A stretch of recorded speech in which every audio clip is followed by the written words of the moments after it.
Hello ladies and gentlemen and welcome to Snapmares. I am Lord Andy Coyne and it is just before we open the doors for Deathmatch Down Under's Not Here to Fornicate with Arachnids. Anyway, at this time I'm talking to a very good friend of mine. Her name is Shazza McKenzie, but I like to call her SHAZ FACE behind the back. SHAZ FACE! Hey! Welcome to Deathmatch Down Under, how are you? I really enjoyed your version of the show name. I was gonna say it's an F-bomb. It's not very comfortable coming out of my mouth. I guess. Is this like, do we swear on? Okay. You can swear. Okay, you can swear. I was you like, can swear. because I started thinking about it and I was like, oh my god, can I swear? Because I'm gonna swear. Like, it's gonna happen swear. because there I'm Australian. So of course you are. I don't understand how we ever went through this period of time where we didn't swear and we're like, oh no, don't swear. Don't let people know that you know swear words. Ho ho ho. What's your favourite swear? No, let's not go there. Yeah, anyway, let's not go there. Let's not go there. Now, when I was doing a bit of research on you, as I usually do, and I noticed in one of your interviews, you don't like being asked the usual questions. I don't, so let's fuck it up. So I'm going to open up talking about something which I'm sure that you'd love to talk about.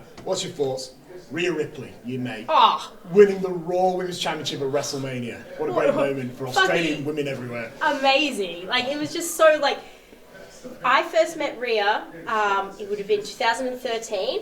It was the last time we had a PWWA show, like an all-women's show. It was our last time we've done one of those, and I think she'd had maybe 2 or 3 matches at the time. Like, she was a child, she's very green, and, like, but you just knew. Like, you knew from that day. Like, you were just like, it was a show of literally 15 girls. Like, Toni Storm was on it. Freaking Peyton Royce was on it. Like, freaking Dakota Kai was on it. Madison Eagles was on it. Like, the stars were on it that you saw her and you just went, like, second or third match, and you were like, look, like, she's going to make a lot of money. Like, this girl is literally, like, you can just tell that she just is a star. So, like, it's just crazy to, like, think that little girl, she's always been very tall, but, you know, that very tall little girl has freaking wrestled at WrestleMania and won the Raw.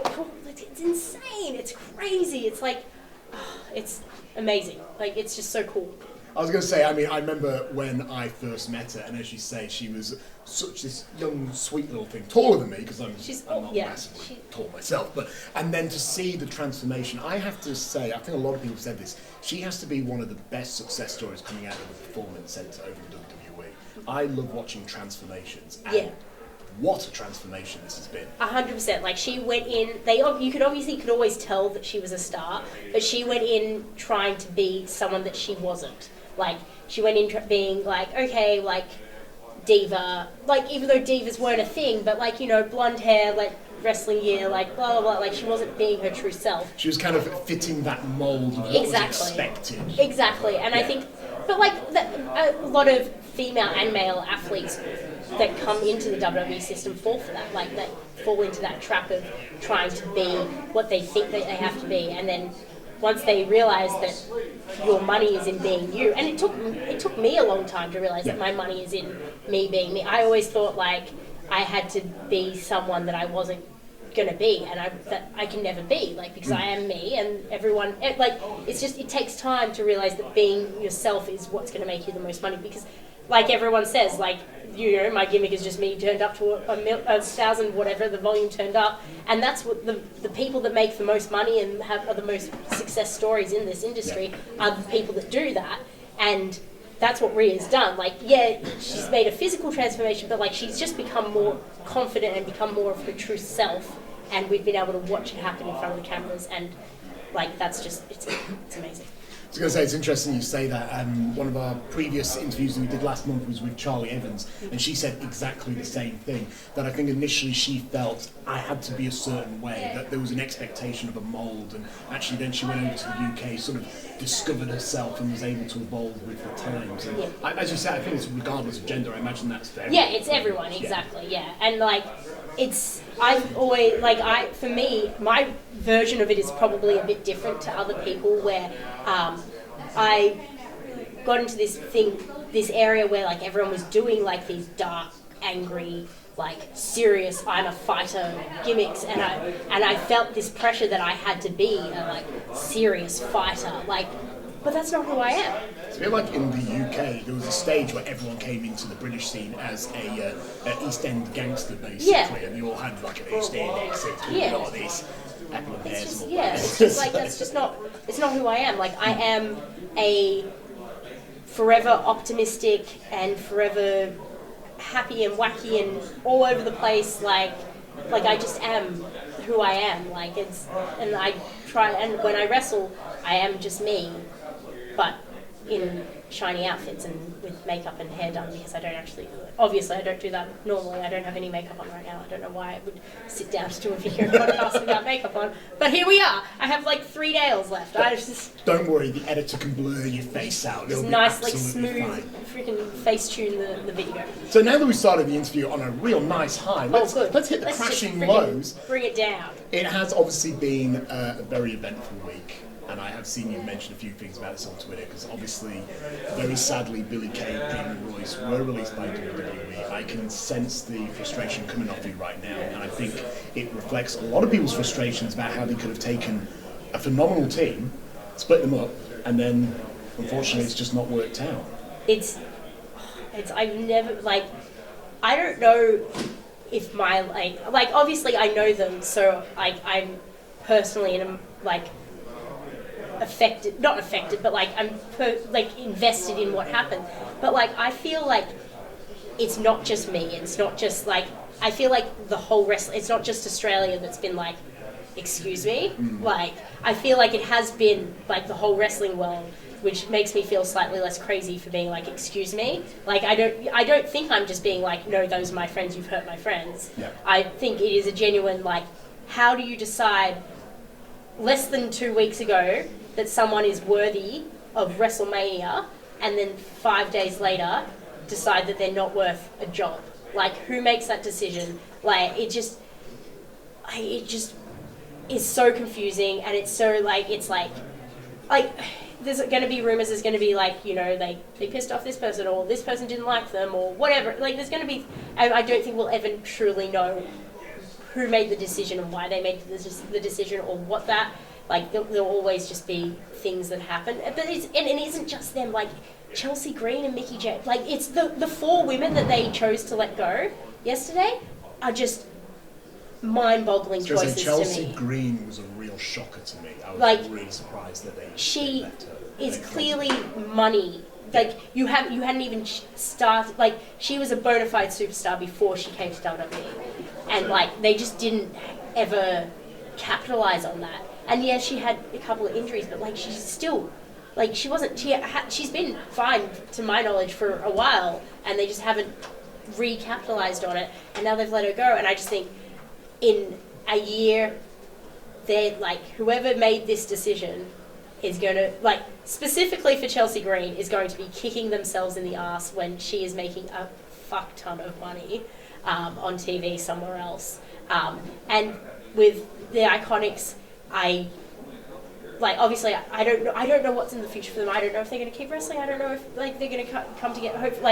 I hope that they get to do whatever makes them happy.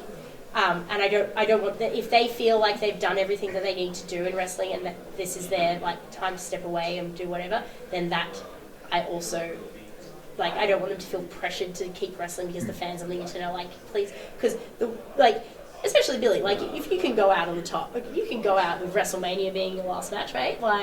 That's probably ideal. But you don't know.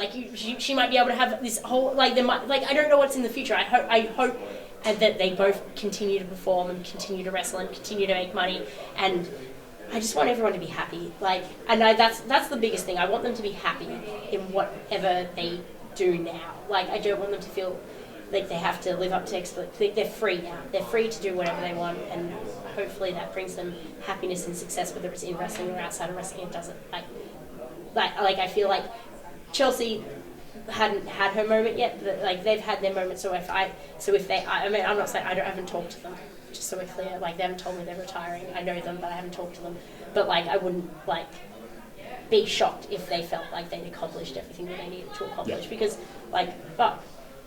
You fucking won the tag belts at WrestleMania, with your best mate. I don't know how much better wrestling gets than that. I just thought that was so lovely, because I did read interviews with them where they said that as kids, they fantasized that one day they would win some women's tag team titles in WWE, and the fact that they got to do it at WrestleMania, that's amazing. It was so the WrestleMania that they did it at, so WrestleMania 35.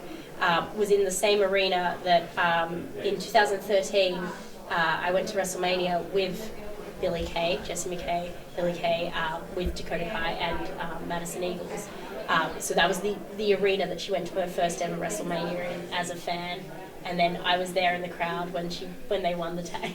I was with my husband, and like there was just these like dickhead wrestling fans behind me, and they were just like whatever, blah blah blah. But when that 1, 2, 3 happened, the way that like Billie Kay describes herself flopping into a noodle and crying, like I did that in the crowd. Like I just went, and John's like, please stop. And I'm like, I was like, but they did that. Well. They did what they said they were going to do. And he's like, I know, it's very exciting. I'm very happy for them too. But this, please stop. We are in public. Please stop. I'm like, okay, it's just, they actually did it. Like, they really did it. And I'm very blessed. I got to see so many of like the, like, big moments in their career, like live. I was at their the first show that they did when they came down here to Australia with NXT. So I was at their first show wrestling as NXT Superstars in Australia. I was at Super Showdown. I was at Evolution when they made history there. Like I was at the WrestleMania. So I feel very blessed that I got to witness so many amazing moments. And I hope that there are so many more amazing moments that I get to witness. But I just want them to be happy. I don't want them to feel forced to wrestle. I don't want them to feel like they have that they need to like prove people wrong or right because fucking people on the internet are dumb sometimes. I just want them to be happy. That's my story. There you go. Thank you. That was probably one of the most thorough answers I've Sorry. Whenever I do a podcast, I get very like in-depth and rant for a long time. No, it's fantastic. I can just sit back and go, just keep talking, wait, count the time down. But so anyway, but obviously, thank you for your thoughts on that.